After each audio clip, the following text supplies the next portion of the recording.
बिस्मिल्लाहिर्रहमानिर्रहीम। अस्सलाम वालेकुम नाज़रीन, आप देख रहे हैं प्रोग्राम पब्लिक ओपिनियन और मैं हूं आपके साथ ज़रिया इरफान। नाज़रीन, 28वीं तरमीम को लेकर एक बार फिर मुल्क में बहस शुरू हो चुकी है। मुख्तलिफ वज़रा की इस पर मुख्तलिफ आरा भी सामने आ रही हैं।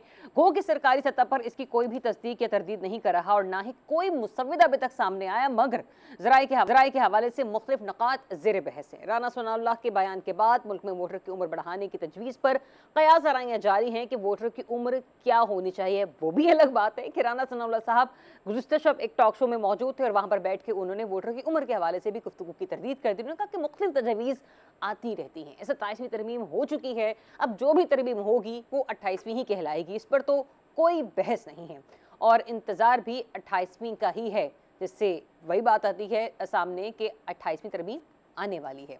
अलबत्ता जिन मसाइल पर यह तरमीम आ सकती है वो बुनियादी नौयत के ही होंगे। बेनज़ीर इनकम सपोर्ट प्रोग्राम को सूबों के हवाले करने की भी तजवीज़ मौजूद है।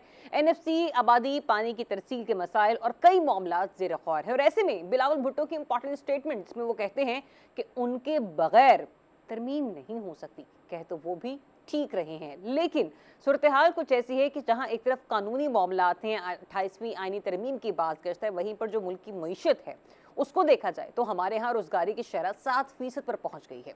महंगाई में फिर इजाफा होगा। गैस और बिजली की सब्सिडी खत्म करने का प्लान बन चुका है।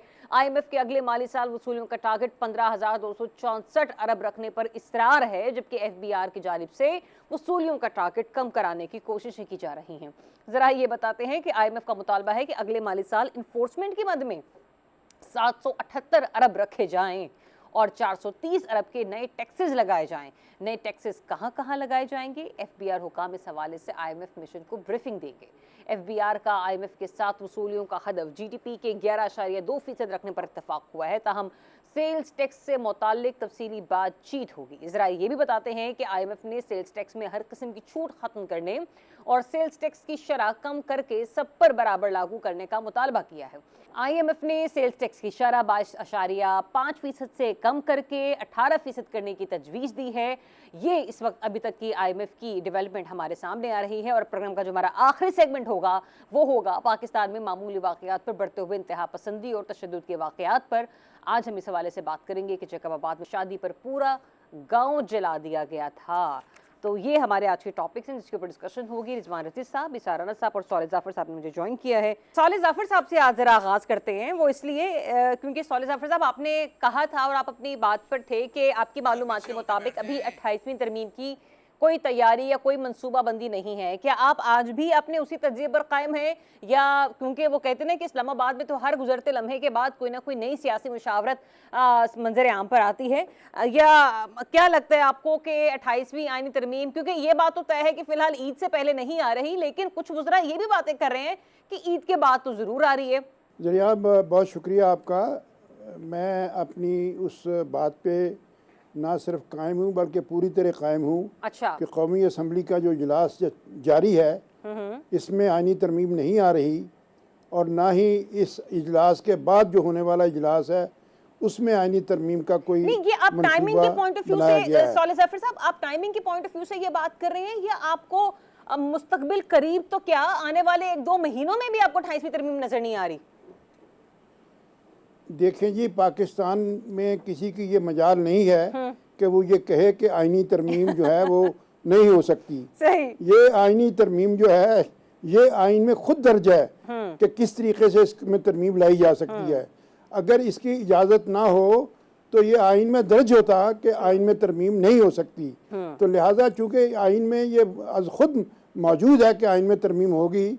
और फिर सिर्फ यही नहीं, अगर आपने ख़बरों पर जाना है तो अभी 28वीं तरमीम आएगी और उसके बाद 29वीं तरमीम भी आएगी, फिर 30वीं भी आएगी, क्योंकि दर्जा बंदी तो इसी तरह होती है। हाँ जी। लिहाजा इसको तफरीह के तौर पे नहीं लेना चाहिए।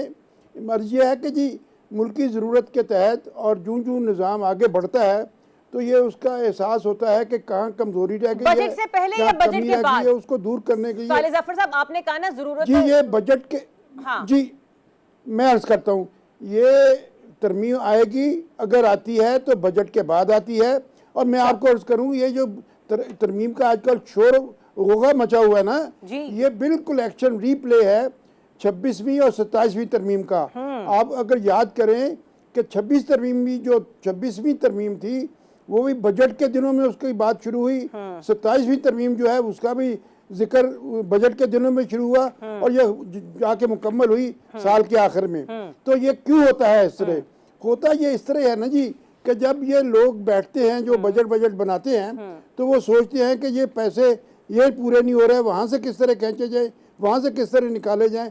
और जब इस तरह की तजवीज़ उनके जहन में आती है या इस तरह की उलझन का उनको सामना होता है तो फिर वो सोचते हैं कि जी चूँकि आइन में ये मुश्किलात हैं, इस वजह से आइन में ये तरमीम हुए बगैर हम शायद ये सब अपने मसारफ को, अपने अखराजात को पूरे नहीं कर सकेंगे। और जब उस अखराजात की बात होती है तो फिर इसके साथ साथ दूसरी तरमीमें जो हैं, दूसरी तरमीम जो होती हैं उनका भी जिक्र शुरू हो जाता है। क्योंकि ये जो आइनी तरमीम है, ये आपने गौर किया होगा 26वीं आइनी तरमीम जिस बात पे आई थी उस पर टिकी नहीं रही, उसमें थोड़ा सा इजाफा करना पड़ा।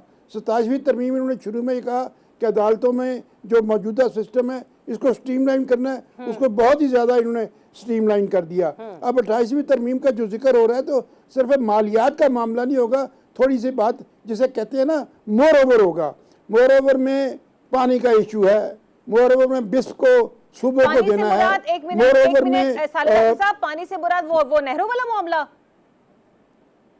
नहरों का मामला भी उसमें आएगा। अच्छा। क्योंकि ये अगर जब आइन में ये बात दर्ज हो जाएगी कि सूबों को इख्तियार होगा कि वो अपने हिस्से का पानी उसकी मकामी तौर पे सूबे में जो तकसीम है उसके लिए उनको इस बात का इख्तियार दे दिया जाएगा। हालांकि इसकी आइनी ज़रूरत नहीं है, लेकिन चूँकि इसमें डिस्प्यूट बना है लिहाजा वो बात भी आएगी। अब इसके साथ साथ और भी एक बड़ी मजेदार हाँ जी मुकम्मल मैं अर्ज करता हूँ ना जी। आप गौर तो अब आपने कहा ना मोर ओवर का बताऊं, ये जो बातें चल रही हैं ना जी कि उम्र का जो वोटर की उम्र का इजाफा है वो भी एक तजवीज़ है, वो भी एक खाका है। और ये है जी कि मैं अर्ज करूं कि हमें गौर करना होगा कि ये आइनी तरमीम बनती किस तरह है। सर एक मिनट मेरे पास देखिए, मैंने बाकी रज़ी साहब और राना साहब के पास भी आना है। आपने जो वोटर की तजवीज़ वाला बात की ना, इसको मैं जरूर हाईलाइट करना चाह रही थी। आप जरा मुख्तसर कमेंट रखेगा, आपके नजदीक ये जो उम्र की हद 25 साल होने चाहिए, अगर ये तजवीज़ है भी, चाहे जिस मर्जी की तरफ से भी सामने आई है, आपके नजदीक ये दुरुस्त है, ये जायज़ है उम्र की हद 25 साल वाली? अगर तो आप पाकिस्तान मुस्लिम लीग नून के नुक्ता नज़र से देखें तो ये बहुत ही नाजायज, बहुत ही जायज़, बहुत ही दुरुस्त ये तरमीम है और इसके बगैर आइन की जो सेंटिटी है वो बरकरार नहीं रह सकती। लेकिन अगर आप कुछ थोड़ा सा इसे पाकिस्तान मुस्लिम लीग नून से बाहर निकल के देखें तो फिर ये इतनी इसका जवाब नहीं पेश किया जा सकता, इसलिए कि दुनिया भर में ये आप जेन ज़ी की जो बातें चल रही हैं उसके होते हुए आप इस उम्र को बढ़ाने के बजाय कम तो कर सकते हैं, लेकिन बढ़ा नहीं सकते। ये कोई इतनी अच्छी मुनासिबा। और मैं आपको एक और अर्ज करूँ, पीपल्स पार्टी भी इस प्रपोजल की मुखालफत करेगी, पीपल्स पार्टी भी इसकी हिमायत नहीं करेगी। तो लिहाजा ये तजवीज़ की हद तक तो ठीक है ये तरमीम, लेकिन ये मुझे पलते हुए नजर नहीं आती। ठीक है, पॉइंट आपके आगे ठीक है। इस स्पेशल सेगमेंट को लेके, मतलब यानी कि फोर्थ सेगमेंट को लेके आपकी मैंने बहुत सारी मुख्तलिफ आरा ली और बड़े अच्छे कमेंट भी मिले मुझे। और राना साहब तो ये थोड़ा मुस्कुरा भी रहे थे आखिरी वाली बात पर कि पीपल्स पार्टी इसकी मुखालफत भी करेगी। पीपल्स पार्टी राना साहब खाली सिर्फ इसी की मुखालफत करेगी, क्योंकि साले जाफर साहब ने भी कहा ना कि जो पानी वाला मसला है उसमें तो नहरों वाला मामला भी होगा। ठीक है, फिर बेनज़ीर इनकम सपोर्ट वाला जो प्रोग्राम है वो भी पीपल्स पार्टी की दुखती रग में से एक शामिल है। बिलावल भुट्टो जरदारी साहब की स्टेटमेंट आपको गुज़िश्ता हफ्ते की याद होगी, इस वीकेंड पे जो उन्होंने दी, उन्होंने कहा कि उनके बगैर तो ये तरमीम हो ही नहीं सकती। लेकिन जब क्या कहते हैं आपको 2/3 मेजॉरिटी मिल चुकी हो तो वहाँ पर पीपल्स पार्टी का होना ना होना मायने रखता है। रामा साहब भाई ये बताएं कि एक पार्टी का चेयरमैन 18 साल की उम्र का हो सकता है या 19 साल की, गवाही के लिए 18 साल की उम्र दरकार होती है, शादी के लिए 18 साल की उम्र दरकार होती है, शनाख्ती कार्ड के लिए 18 साल की उम्र दरकार होती है। केड़ी मौत पै गई है जी वोट की बारी याद आ गया कि इसे ऐसे कर लें, क्योंकि आप जेनजी का मुकाबला नहीं कर सकते, वो आपके साथ नहीं खड़े, वो आपको पसंद नहीं करते, आपके साथ वो खड़ा नहीं होना पसंद करते। तो आप ऐसा करें कि आप वोट का जो उम्र है ना वोटर की वो कुछ 64 साल की रख लें, ठीक है ना, ताकि ये जो 5-7 बाबे ये वोट दें और फारग करें। वैसे तो पाकिस्तान में वोट का कल्चर होना भी नहीं चाहिए, जब वोट को आपने इज्जत ही नहीं देनी और अवाम के वोट की हैसियत ही कोई नहीं है। अब असल इस तरमीम में ना ये पानी है, न ये बेनजीर इनकम सपोर्ट प्रोग्राम है। असल है सूबों की तकसीम, अच्छा, जो असल बात है, ठीक है ना।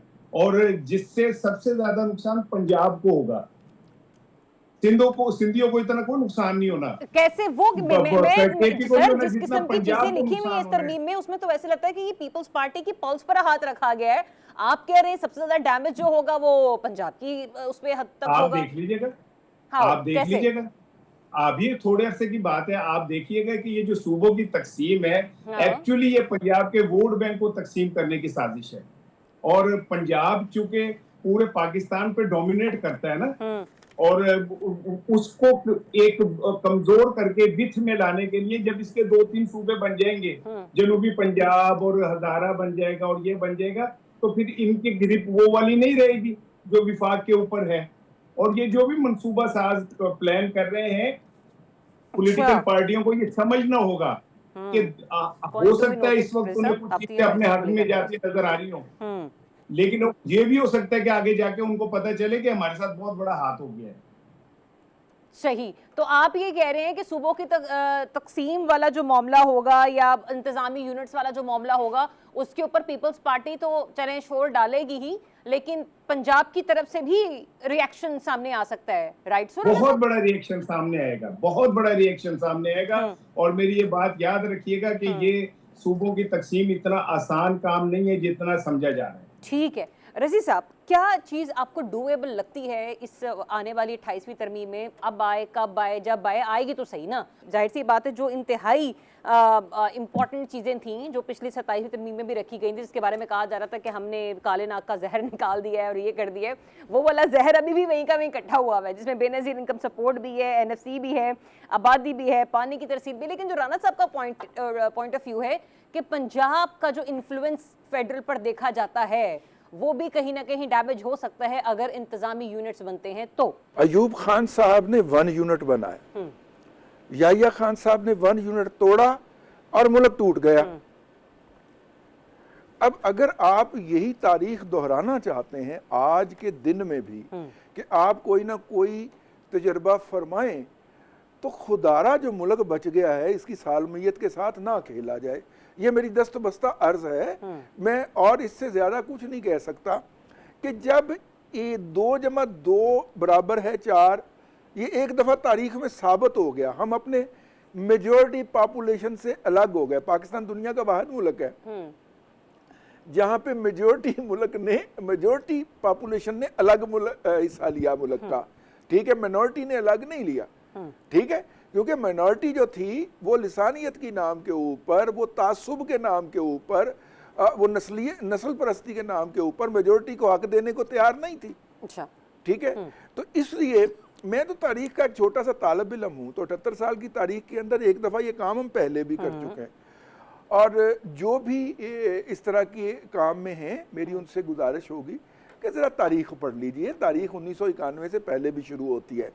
2012 अपना क्या नाम था उनका, कियानी साहब के रिटायर हो जाने के बाद ही तारीख शुरू नहीं होती, उससे पहले भी तारीख ही थी। ठीक है, एक बात। दूसरी बात ये है कि जेन जी को सुपीरियर समझना और उन्हें एक बखसूस पार्टी के पलड़े में डाल देना, मैं इस अमर की शदीद मजम्मत करता हूं। दुरुस्त, ठीक है। हमें जरा प्रैग्मेटिकली जायजा लेना चाहिए कि दुनिया के अंदर जहां जहां जेन जी का जादू चढ़ के बोला है वहां पे क्या हुआ है। सबसे पहले जेन जी का नुमाइंदा यूक्रेन में आया, वो गुज़िश्ता 4-5 साल से जंग में है, आधा उनका मुल्क रूस हड़प कर चुका है और 80% उनकी आबादी मुल्क से बाहर भाग चुकी है। ये जेन जी का कारनामा।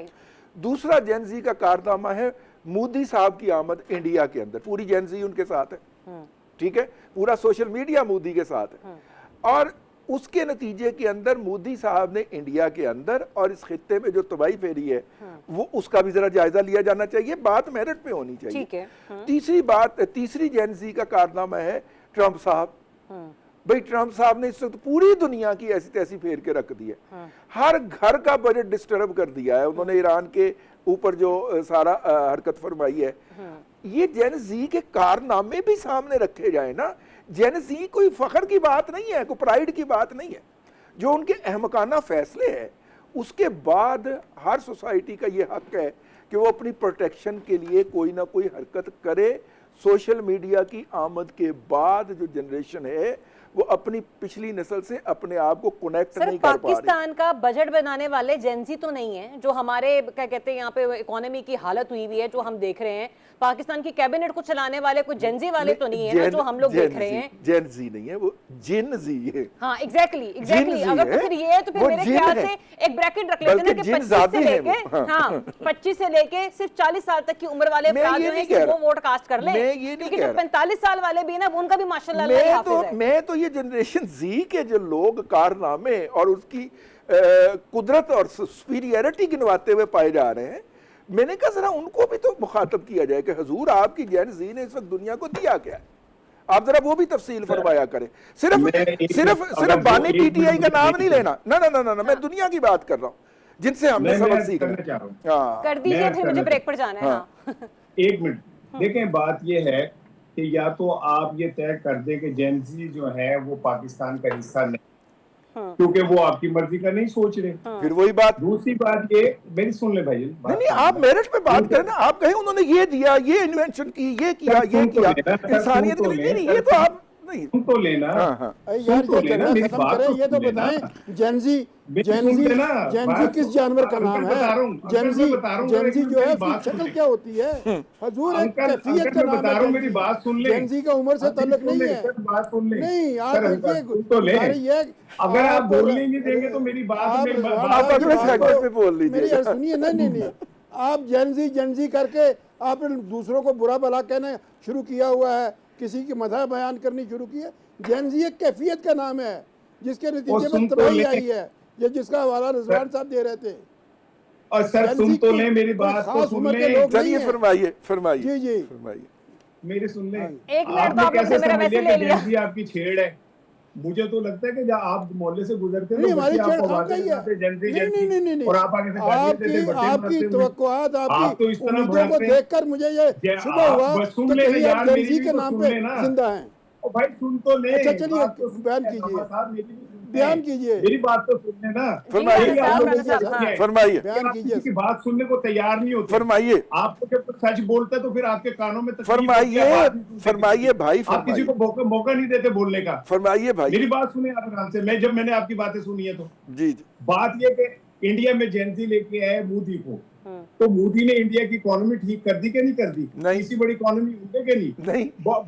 सुन लेना यार, बात तो सुन ले भाई जन। आप 80 करोड़ लोग जो है ना वो रात को भूखे सोते हैं। मैं बात इंडिया में अगर रोटी आप ब्रेक लीजिए, मैं बात नहीं करूंगा क्योंकि इन दोनों ने मुझे बात नहीं करनी। आपने कहा इन दोनों ने तय कर लिया कि मुझे बात नहीं करने देगी। सर नहीं आपने देखिए राणा साहब, आपकी पॉइंट को मैं भी यहाँ पे हाईलाइट कर दूं। आपने नरेंद्र मोदी की बात की ना, पाकिस्तानी रुपए की कदर देख लीजिए और इंडियन करेंसी की कदर देख लीजिए, उसके बावजूद अगर रज़ी साहब हंस रहे हैं तो मैं कुछ कह नहीं सकती।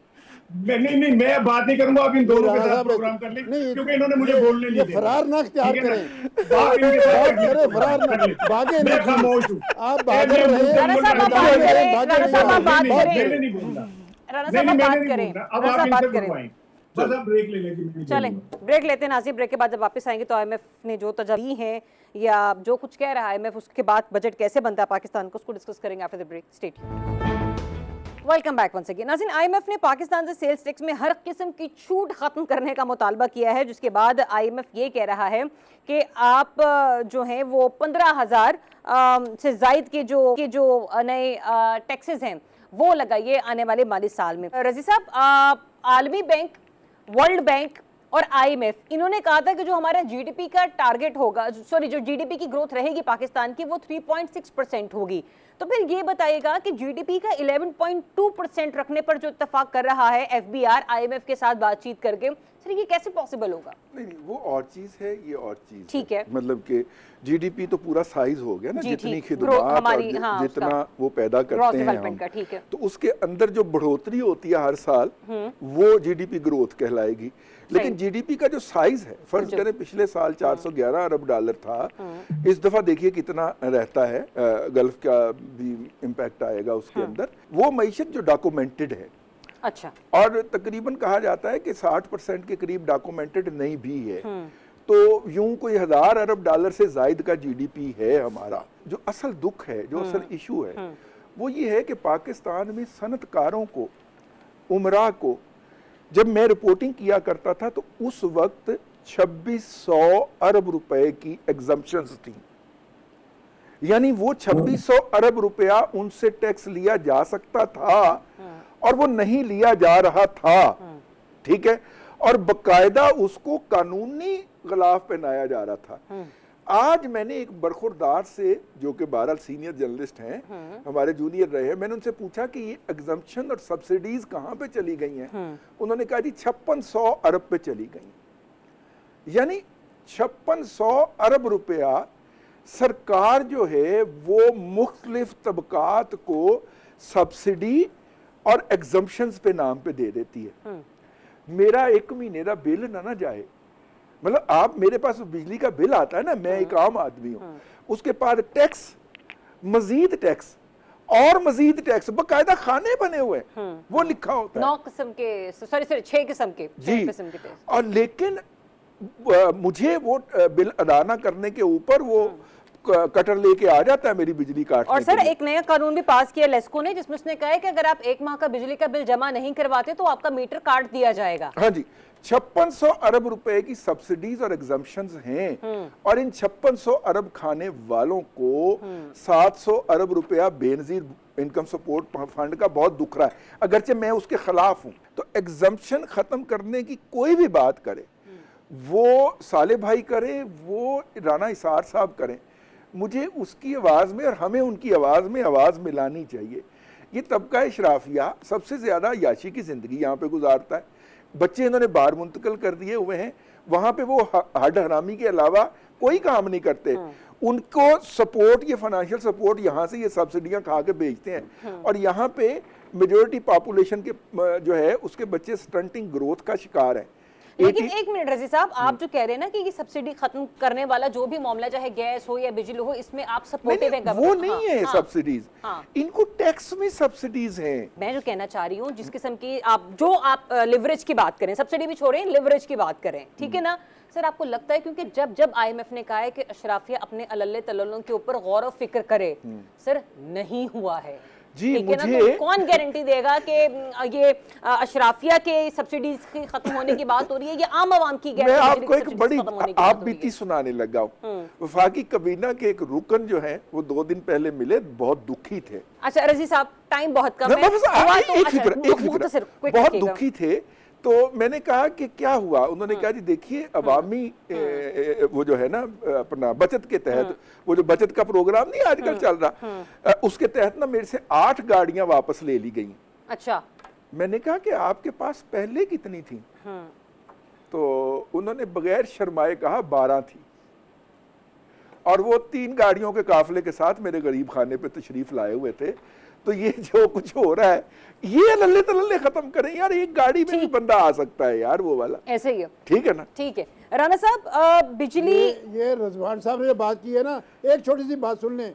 ये रिजवान साहब को मैं बताना चाहता हूँ, जब सेठों का प्रॉफिट कम होता है ना, मिसाल के तौर पे अगर किसी सेठ को 1 लाख रुपया मिल रहा है और उसका प्रॉफिट 60,000 हो जाए, वो कहेगा, ये नहीं कहेगा मेरा प्रॉफिट कम हो गया है, वो कहेगा मेरा 40,000 का लॉस हो गया है। तो ये जो लॉस हो गया है, ये जो गाड़ियों का है ना, ये उनके साथ बड़ा जुल्म हुआ है, उनकी 8 गाड़ियां छिन गई हैं। चलें, आपने बात शुरू की है तो साले साहब आप ही मुकम्मल कर दीजिए। ये साले साहब, ये जो 430 अरब के नए टैक्स लगाए जाएंगे, मुझे ये बताइए किधर लगाए जाएंगे? पिछले साल के बजट में भी जो FBR ने टारगेट्स मुकर्रर किए थे वो बड़े ओवर एम्बिशियस थे। इसका नतीजा ये निकला है कि जो रिकवरी है वो उनकी उस हद तक नहीं हो सकी, और हर साल तकरीबन पिछले 6-7 साल से ये हो रहा है कि वो जो अपने टारगेट्स बनाते हैं वो ओवर एम्बिशियस बनाते हैं, और उसके नतीजे में वो आखिर पे ये बजट पेश करने जा रहे हैं। जी क्या फरमाया आपने? कहा ना कि पिछले 6 सालों से ऐसा हो रहा है, तो उस 6 सालों में 5वां बजट तो खुद शहबाज शरीफ साहब पेश करने जा रहे हैं।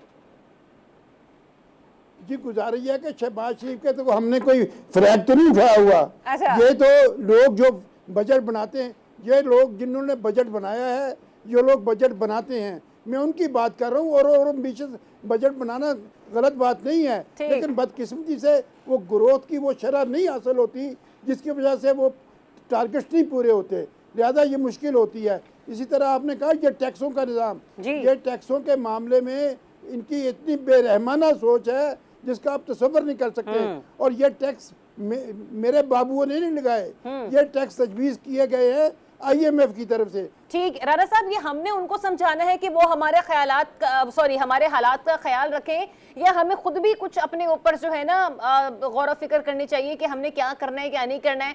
हम मुंह उठाकर कह देते हैं कि हम किफायत शुमारी मुहिम जो है ना उसका आगाज करने जाने पर जिस सूबे के मिनिस्टर को उठाकर देख ले, हमारे प्राइम मिनिस्टर समेत साहब, मतलब आगे पीछे जो गाड़ियों का काफिला होता है वो आपने भी देखा, मैंने भी देखा, ना तो रजी साहब इनकारी होंगे ना तो साले जाफर साहब। और माशाल्लाह मुबारक हो प्राइम मिनिस्टर साहब को कि वो 5वां बजट पेश करने जा रहे हैं आने वाले कुछ दिनों में। जब हुक्मरान जालिम हो ना और उनका अवाम से बराह रास्त कोई ताल्लुक ना हो और उनके नजर में अवाम कीड़े मकोड़े हो, तो फिर इसी तरह जुल्म होते हैं जैसे इस मुल्क के अंदर।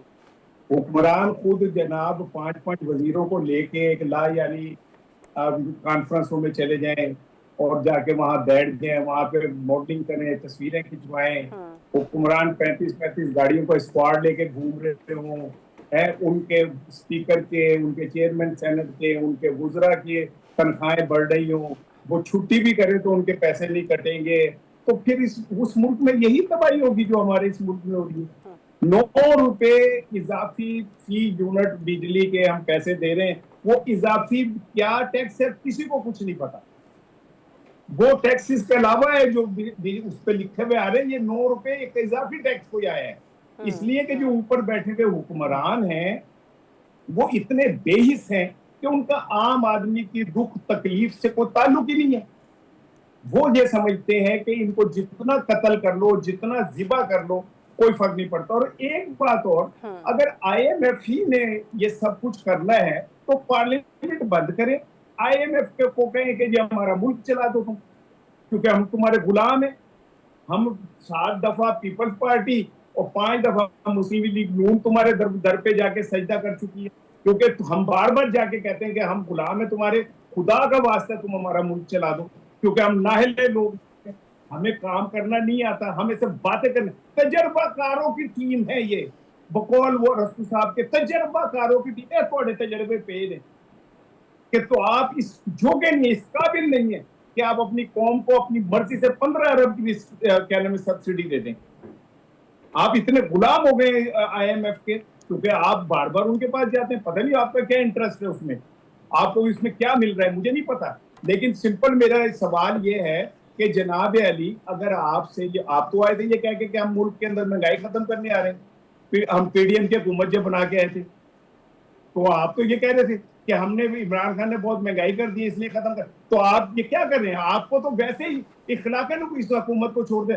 लेकिन मैं आपको बताऊं ये छोड़ना चाहते हैं, लेकिन अब इस हुकूमत को लेना कोई नहीं चाहता, क्योंकि इतना बोझ बन गया है कि कोई शख्स ये नहीं चाहता कि उसके मुंह पे कालक मली जाए। ब्रेक लेते हैं नाज़रीन, ब्रेक के बाद वापस आएंगे। एक सेंसिटिव सा टॉपिक है, उसको जरूर डिस्कस करेंगे आफ्टर द ब्रेक।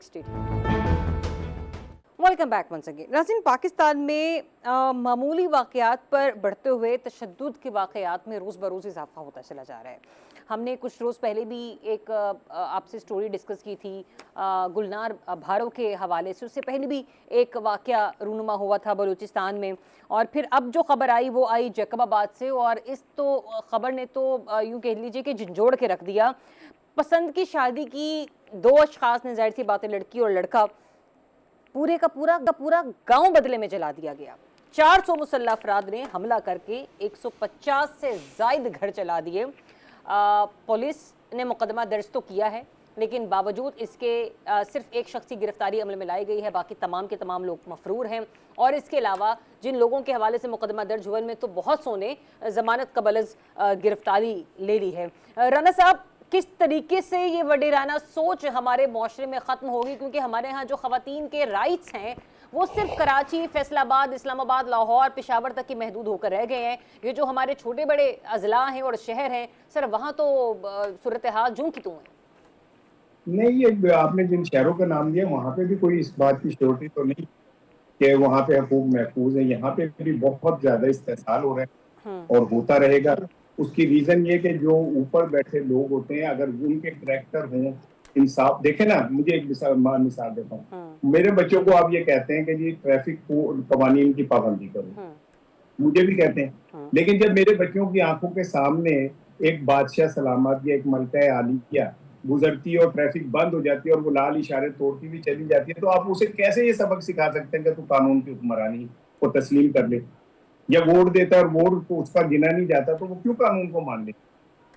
दूसरी बात यह है कि पाकिस्तान में आज तक मुझे बताएं, वो कराची में फैक्ट्री को आग लगी थी, 250-300 लोग मर गए, किसी एक को सजा हुई?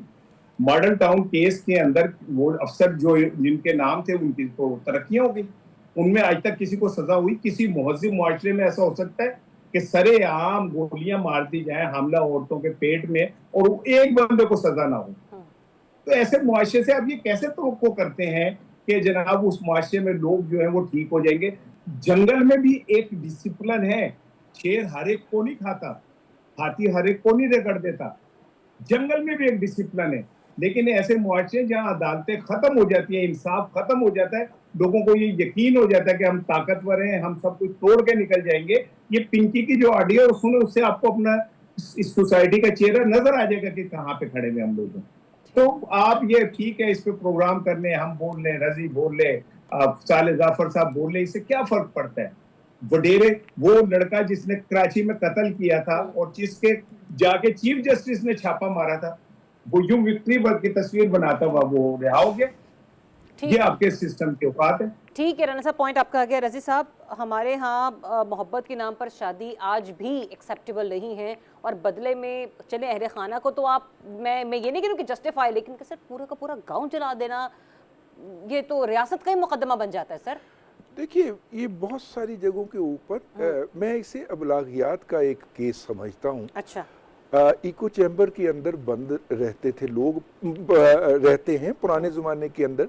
99 के अंदर ये इको चैम्बर वाली थेरी आई थी, अगर हम उसको देखें कि आप जिस तरह की आवाज़ सुनना चाहते हैं वही आवाज़ सुनते हैं और वो आवाज़ घूम घूम के आपके कानों में आई जाती है।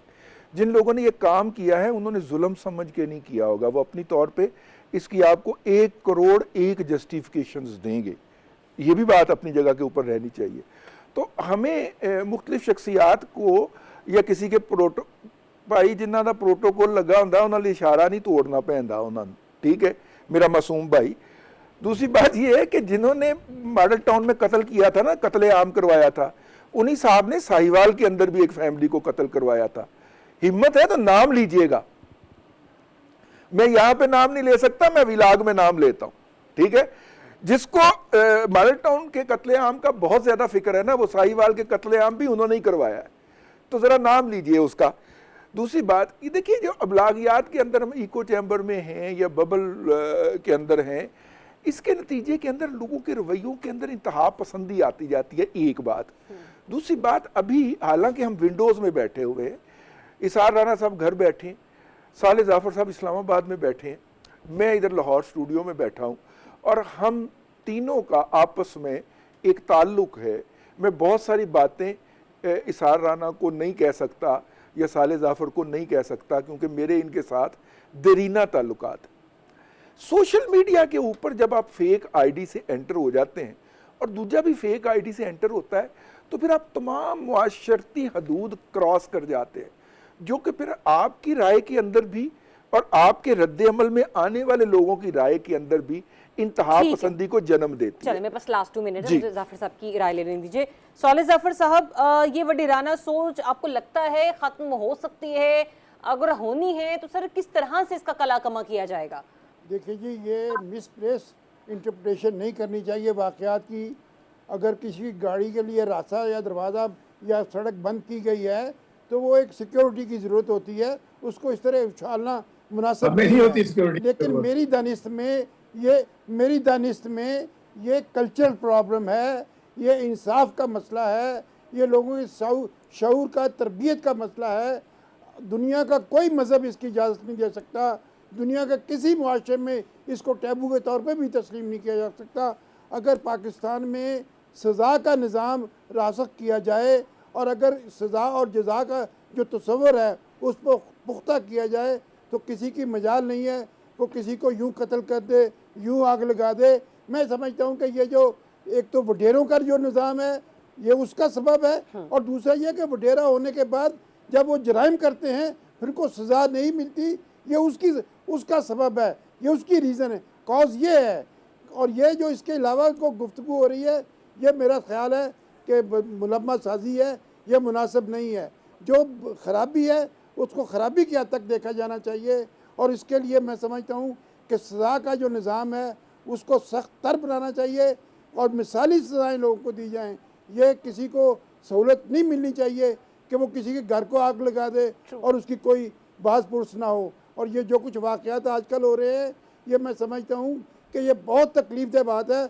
इस रुझान की मजम्मत करने के लिए रायामा के जो लोग हैं जो अपने आप को जिम्मा, उनको सामने आना चाहिए। ऐसे ही, क्योंकि जब उनको सामने आना चाहिए। 150 से जायद घर जलाना, एक एवरेज भी निकाल लें गांव में रहने वाली आबादी की कि चले एक घर में 4 से 5 अफराद होंगे तो ये बात 6 अफराद एवरेज, तो सर ये बात कहाँ से कहाँ जाती है। एक साथ आपने एक गाँव को मतलब हलाक करके रख दिया, लोगों के घर जला दिए, तबाह बर्बाद कर दिया उनकी ज़िंदगियों को, उनके अपनों को। तो मेरे ख्याल से बजाय इसके कि उस जोड़े ये मुकदमा दर्ज करवाया है या उस गांव के मुतासरीन ने ये मुकदमा दर्ज करवाया है, रियासत को खुद इसमें मुद्दई बनना चाहिए और लोगों को इंसाफ फराहम करना चाहिए। नाज़रीन, प्रोग्राम का वक्त खत्म हुआ जाता है। सभी का बहुत शुक्रिया, इजाज़त दीजिए, अल्लाह हाफ़िज़।